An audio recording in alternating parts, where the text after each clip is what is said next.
Shalom sahabat semua dan salam sejahtera.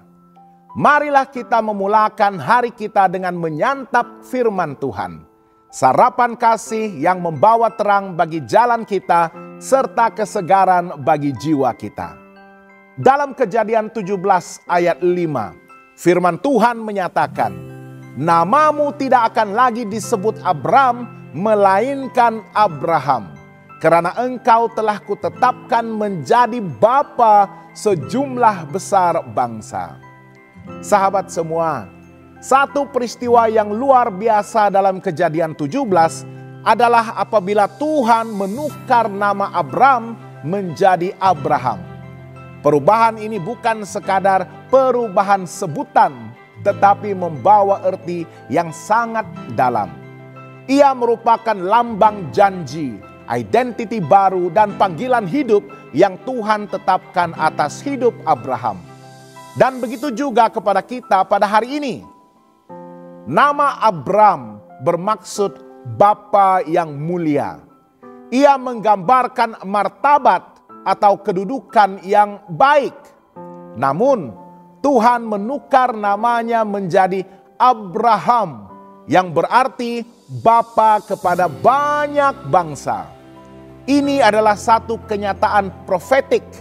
Tuhan sedang memberikan makna baru dalam kehidupan Abram yang sudah tua dan belum memiliki anak yang sah pada waktu itu.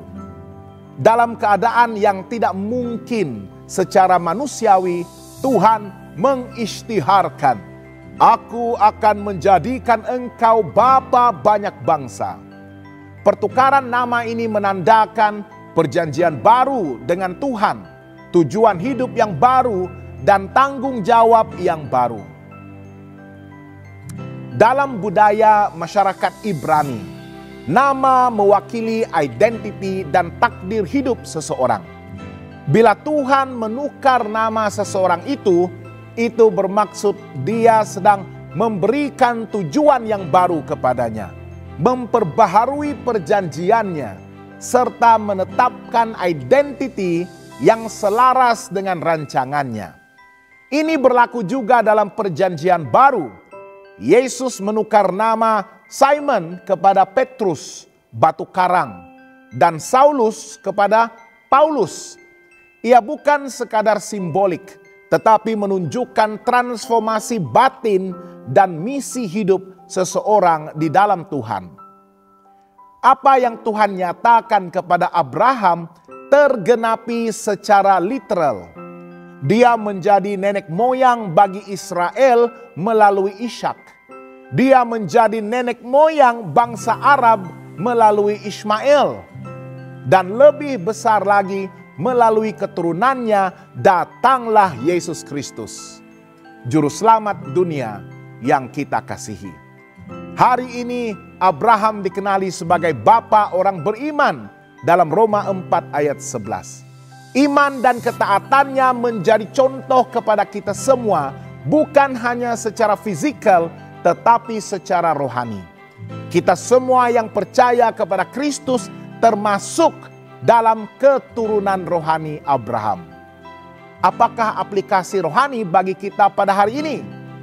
Pertama, Tuhan memberikan kita identiti baru dalam Kristus. Sama seperti Abram menjadi Abraham, Tuhan juga memberikan kita identiti baru ketika kita percaya kepadanya.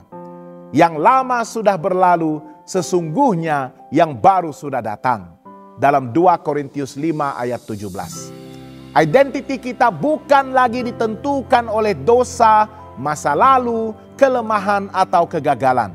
Kita kini adalah anak-anak Allah, ahli waris kerajaan dan hamba yang dipanggil untuk satu misi besar. Kedua, kita dipanggil untuk hidup sesuai dengan nama baru itu. Abraham hidup sesuai dengan nama barunya. Seorang yang percaya, yang taat, dan membawa pengaruh kepada generasi-generasi selepasnya. Kita juga dipanggil untuk hidup sesuai dengan identiti kita di dalam Tuhan. Sebagai saksi, sebagai terang, dan sebagai duta Kristus di dunia ini. Dan ketiga, percayalah pada janji Tuhan walaupun belum kelihatan. Tuhan menukar nama Abram sebelum Ishak lahir. Ini menunjukkan bahwa iman mendahului penggenapan. Kita juga harus percaya pada rancangan Tuhan walaupun belum nampak hasilnya sekarang. Tuhan tidak hanya melihat siapa kita hari ini, tetapi siapa kita di dalam rancangannya. Sahabat yang dikasihi Tuhan, pertukaran nama Abram kepada Abraham mengajar kita bahwa Tuhan melihat lebih jauh daripada keadaan kita sekarang. Dia melihat potensi, rancangan, dan masa depan yang penuh harapan. Sama seperti Abraham, kita juga memiliki identiti dan tujuan ilahi dalam Kristus.